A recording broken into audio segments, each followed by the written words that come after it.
Bonjour et bienvenue dans Les Affirmés se révèlent, le podcast qui révèle votre affirmation. Les Affirmés, c'est une source d'inspiration, un podcast et surtout un coaching spécialisé qui vous aide à identifier vos peurs, vous apprend à oser et à vous affirmer dans toutes vos relations. Je suis Azilis, coach senior et thérapeute, et chaque semaine je vais vous parler de ce qu'est l'affirmation, de ce que vous pouvez découvrir et développer en vous et comment trouver votre propre manière de vous affirmer davantage au quotidien. Vous êtes affirmé et vous allez vous révéler. Mettez-vous à votre aise, c'est parti pour l'épisode du jour. Bonjour, je suis très contente de vous retrouver pour ce 3e épisode dans lequel nous allons aborder le sujet de l'estime de soi. Parce que l'estime de soi, c'est la base fondamentale d'une affirmation équilibrée, dans ce sens où seule une estime de soi relativement forte, nourrie et apaisée permet de définir et solidifier son intériorité pour pouvoir l'extérioriser de manière adaptée. Je rappelle que l'affirmation de soi, c'est un double mouvement intérieur et extérieur. Nous avons besoin de comprendre davantage notre intériorité pour pouvoir la transmettre, la traduire à l'extérieur avec authenticité et confiance. Dans le 2e épisode, j'ai abordé le sujet des peurs auxquelles on peut être confronté quand on manque d'affirmation. La peur du conflit, d'être mal jugé, de ne pas être aimé, etc. Et comme je vous le disais, nos peurs grandissent sur des croyances limitantes et sur une estime de soi un peu basse. D'ailleurs, quand j'accompagne une personne, dès le départ, je l'interroge sur son estime d'elle-même. Où est-ce qu'elle se situe aujourd'hui ? Quels sont les éléments qui constituent cette estime ? Qu'est-ce que ça lui permet de faire ou d'être ? Et en quoi ça la limite dans ses actions ou dans sa façon d'être ? Parce que c'est important de voir là où on a des ressources, justement pour les apporter à l'endroit où on en a moins. Et c'est ce qu'on fait en coaching, c'est utiliser les ressources qui existent déjà chez la personne, un peu comme ce qu'on appelle une compétence transversale. On va aider la personne à identifier cette ressource qui existe à un endroit précis chez elle pour l'amener et la développer à un autre endroit où ça va lui être utile. Aujourd'hui, on parle donc de cette ressource fondamentale qui est l'estime de soi. Et l'objectif de cet épisode, c'est de vous permettre de mieux comprendre ce qu'est l'estime de soi-même pour pouvoir justement la développer en conscience et vous aider à vous affirmer davantage au quotidien. J'aborderai donc en premier lieu la définition de ce que c'est l'estime de soi. Donc on va passer par un moment un peu théorique, mais vous allez voir que ces notions vont vous permettre de mieux comprendre les mécanismes en œuvre en vous. C'est assez aidant en fait de savoir comment ça fonctionne. Et puis, on verra les différentes manières de nourrir et de faire grandir une estime de soi trop basse. Alors, dans l'expression estime de soi, nous retrouvons ce mot estime, estimer. Il s'agit donc d'une évaluation, d'une estimation, et donc d'un jugement de valeur que l'on réalise à propos de soi-même. Cette évaluation, nous la réalisons sur la base des critères qui constituent ce qu'on appelle l'idéal du moi.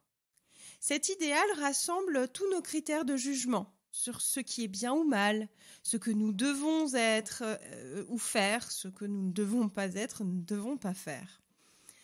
Rapidement, c'est l'ensemble des critères de comportement acquis dès l'enfance, dans le milieu familial d'abord, puis dans l'environnement social, culturel, expérientiel ensuite.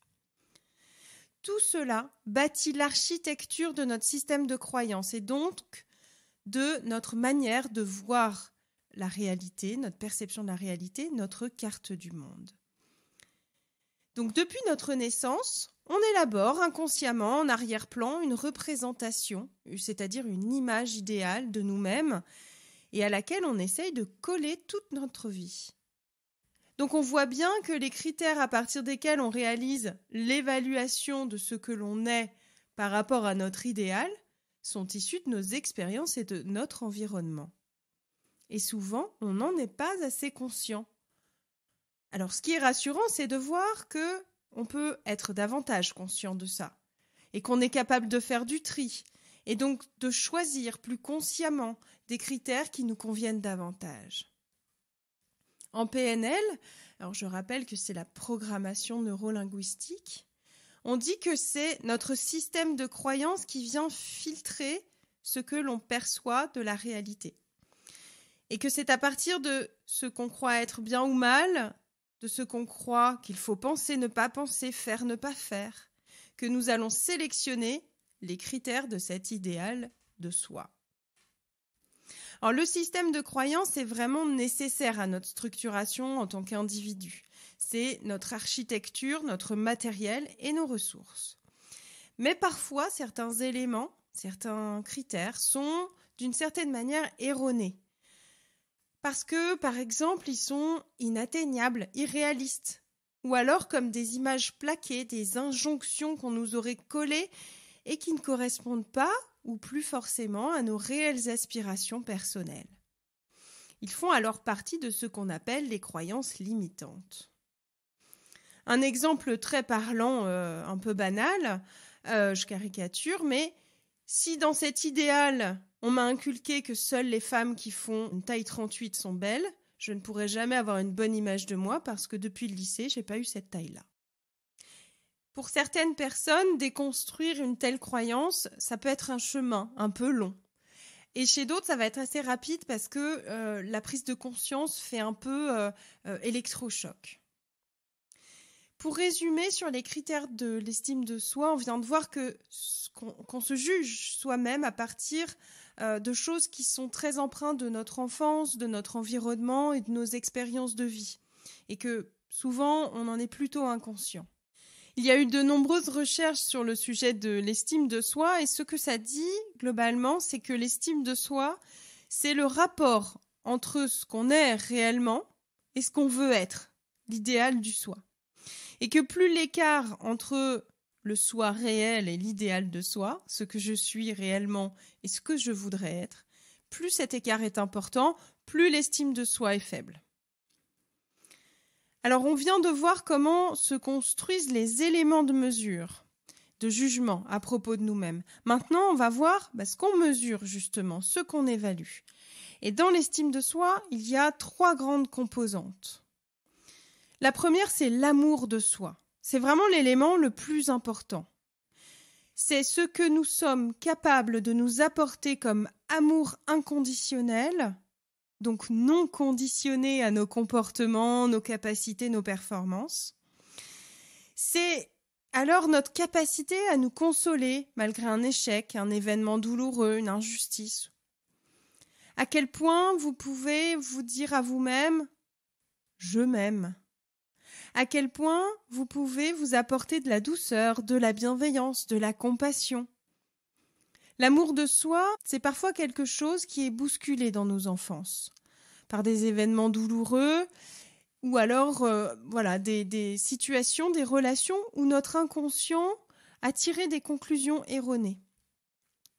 Donc non, si vous avez souffert injustement, ça ne signifie pas que vous l'avez mérité et que vous n'êtes pas suffisamment aimable. C'est injuste, c'est tout. C'est comme ça, c'est la vie. Et oui, ça vous a fait souffrir injustement, mais ça n'enlève rien à votre capacité à être aimé et à vous aimer. Alors l'amour de soi, ça n'empêche pas le doute ou la souffrance en cas d'événements difficiles, mais ça protège quand même pas mal du désespoir parce que ça nous permet de nous reconnaître comme ayant suffisamment de valeur. Ensuite, on a l'image de soi. Cette deuxième grande composante, c'est le regard qu'on porte sur soi. C'est l'évaluation qu'on fait de ses qualités, ses défauts, ses potentiels, ses limites. Voilà, c'est la conviction qu'on a d'être doté de possibilités ou de limitations. Une bonne image de soi, ça implique qu'on se renvoie l'image d'être suffisamment doté de ses qualités, justement. Et enfin, la troisième composante, celle avec laquelle on confond souvent l'estime de soi, c'est la confiance en soi. La confiance en soi, c'est plus le mode action de l'être. C'est la certitude que l'on peut compter sur ses capacités pour agir et réagir de manière adaptée, même dans des situations un peu inconfortables. Je sais que je peux faire face à ce type de situation. Donc, j'ai moins de stress d'anticipation. Je suis davantage capable de m'adapter au changement et j'ai aussi moins besoin de contrôler. Alors, ces 3 composantes, elles sont interdépendantes. L'amour de soi, le respect de soi-même, quoi qu'il advienne, écouter ses besoins, ses aspirations, ça facilite la capacité à se voir positivement, à avoir une bonne image de soi. Ce qui facilite aussi la confiance en ses capacités d'action, sans crainte excessive de l'échec et du jugement d'autrui. Alors l'estime de soi, elle n'est pas figée, elle évolue tout au long de la vie. Elle peut baisser dans des périodes compliquées. Je pense par exemple aux ruptures amoureuses, à un épuisement professionnel, à un événement particulier qui vient nous bouleverser et faire bouger des perceptions de nous-mêmes.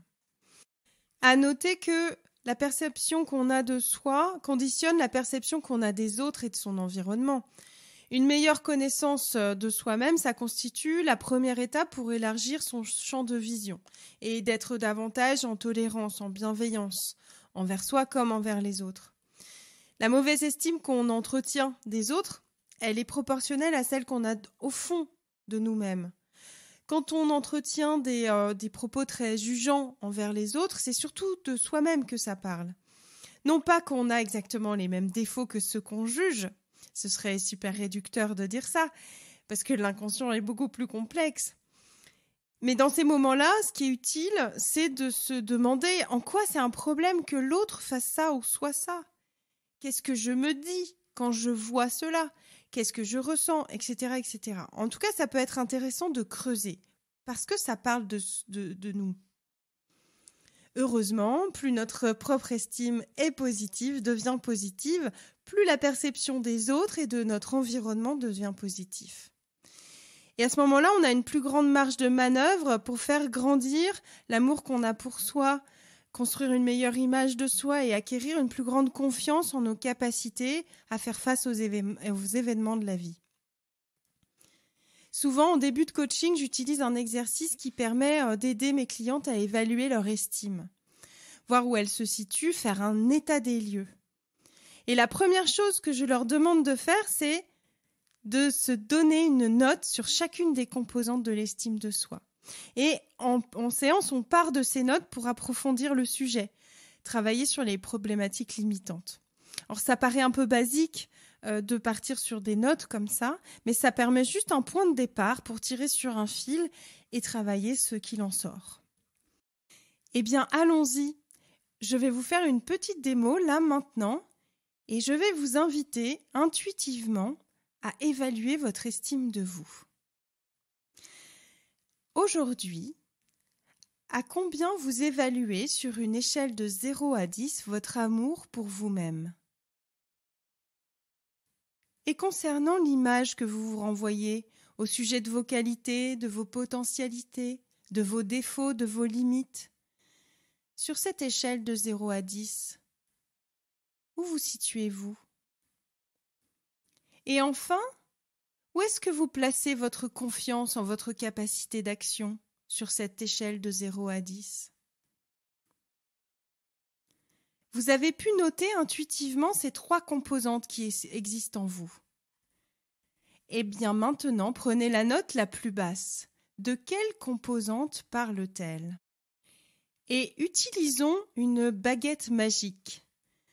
Faites comme si vous aviez demain matin au réveil cette composante, amour, image ou confiance en soi, qui est au niveau le plus haut en vous, qui prend toute la place. La magie a opéré et cette composante est au plus haut en vous. Comment ça transformerait votre environnement ? Comment ce serait autour de vous ? Et qu'est-ce que vous feriez de nouveau, de différent ? Qu'est-ce que vous auriez appris à faire, à ne plus faire ? À quoi croyez-vous ? Quelles sont vos valeurs ? Qui êtes-vous devenu ? Comment vous vous définissez ? À quoi vous sentez-vous relié de plus grand que vous en étant cette personne? Toutes ces réponses, alors vous pourrez refaire l'exercice chez vous tranquillement, mais toutes ces réponses, elles permettent de faire ressortir plusieurs éléments. Certaines sont des croyances et on va pouvoir voir si elles sont limitantes ou non. Il y a certaines choses qui se ressortent qui sont de vraies ressources aussi. Et certains éléments peuvent devenir des objectifs durant ce coaching. En séance, on décortique, on classe, on trie et en général, on arrive à faire émerger des choses importantes. Et la personne identifie des endroits de fragilité qu'elle va pouvoir aller nourrir pour les renforcer.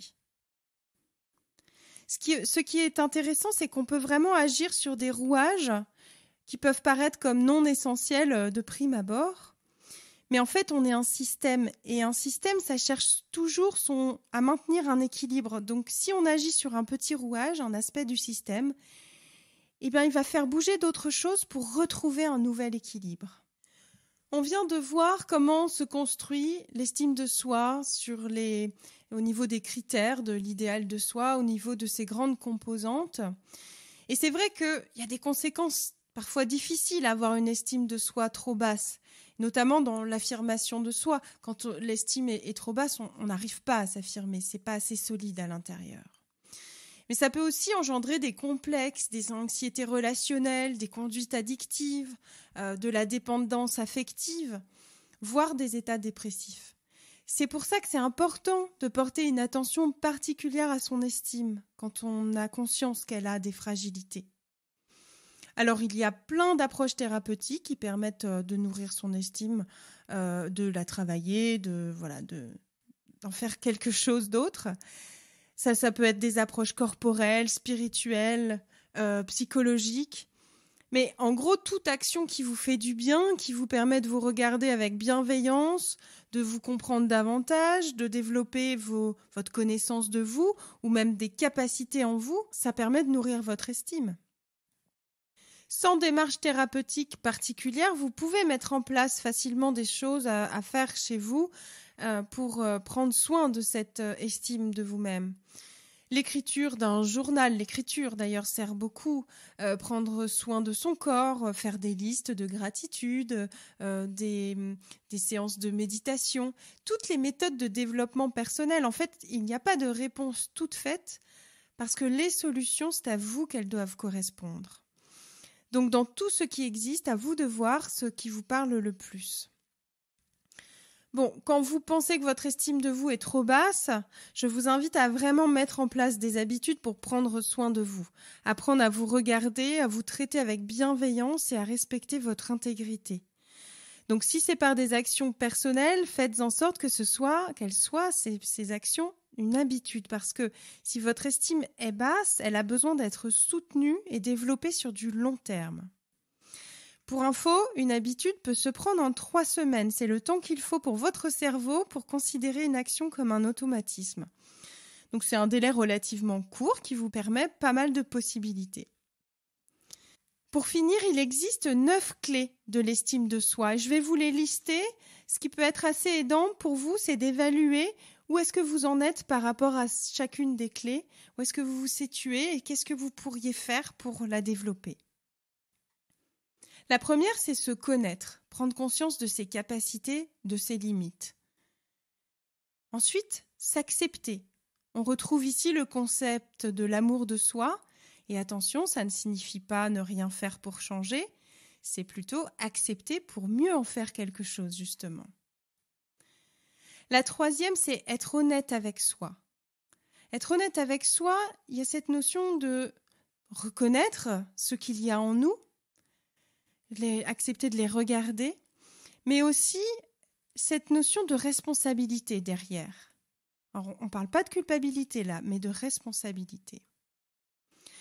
Ensuite, on a une clé très importante, c'est agir, mettre en action, faire des choses pour pouvoir changer, développer, évoluer son être intérieur. On retrouve après faire taire son critique intérieur, vous savez, cette petite voix. Et ça, il y a quelque chose d'assez aidant, c'est quand vous remarquez que vous êtes en train de vous critiquer assez durement intérieurement, générez un autre personnage, une autre petite voix qui viendrait questionner. Est-ce que cette pensée m'aide? Est-ce que cette pensée est réaliste? Est-ce que ça m'aide vraiment à me sentir mieux? Est-ce que c'est utile là que je me flagelle? En général, ça permet d'abaisser un petit peu le niveau du critique. Ensuite, on peut aussi accepter l'idée de l'échec. Parce qu'un échec, c'est pas vraiment un échec. Vous avez fait quelque chose et vous avez à ajuster. Très bien, ajustons. On retrouve après s'affirmer. Celui-là, c'est celui que je préfère, évidemment. Apprendre à s'exprimer, à compter sur son propre jugement, à affirmer ses besoins. Et les derniers, ça va être empathique. Mais être empathique, ça ne veut pas dire être submergé par l'autre. Ça veut dire pouvoir se mettre à sa place, avec une juste distance. Et la dernière, une chose très importante, surtout en cette période où on se rend compte à quel point le lien social, c'est important, eh bien, c'est s'appuyer sur le soutien social, sur son réseau relationnel, parce que ça nous apporte ce sentiment d'appartenance, ce sentiment d'être aimé, d'être aidé, et ça fait partie des besoins essentiels de l'être humain. Celles qui connaissent la pyramide de Maslow, mais le sentiment, le besoin d'appartenance, c'est un des besoins fondamentaux. Alors, prendre conscience de là où on en est dans sa vie, dans son estime de soi, être en chemin pour nourrir et développer telle ou telle partie de son être, eh bien justement, c'est un chemin. Il n'y a pas de baguette magique et il n'y a pas de ligne d'arrivée. Il y aura des étapes, des déclics, donc des prises de conscience, des évolutions, des paliers, des transitions. Ça, c'est important de le retenir. Ce que je vous dis ici, c'est que c'est possible de se sentir mieux avec soi, mais c'est OK aussi d'avoir des phases de transition, de changement, de perturbation. Et ça, ce sont des cycles que l'on connaît tout au long de sa vie. On apprend juste à mieux se connaître, à se connaître suffisamment pour mieux gérer les périodes où on est face à des obstacles, qu'ils soient extérieurs ou intérieurs. Alors aujourd'hui, on a vu que l'estime de soi, elle est fondée sur des critères d'évaluation issus de notre système de croyances, qu'il est possible d'identifier celles qui nous limitent et celles qui nous servent pour trouver de nouvelles stratégies, des actions concrètes pour nourrir, développer notre estime de nous. Celle-ci, cette estime, qui nous permettra de nous affirmer plus sereinement. Alors, que faites-vous ou qu'allez-vous faire pour développer votre estime de vous? Je vais vous dire quelque chose d'important. Vous allez y arriver. Vous êtes tout à fait capable de prendre soin de vous, d'écouter vos besoins, de satisfaire de manière saine et sereine vos envies, vos désirs.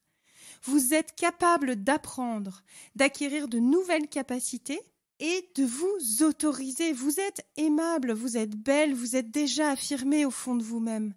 Ressentez cette flamme intérieure qui vous dit qu'elle veut grandir et qu'elle veut rayonner.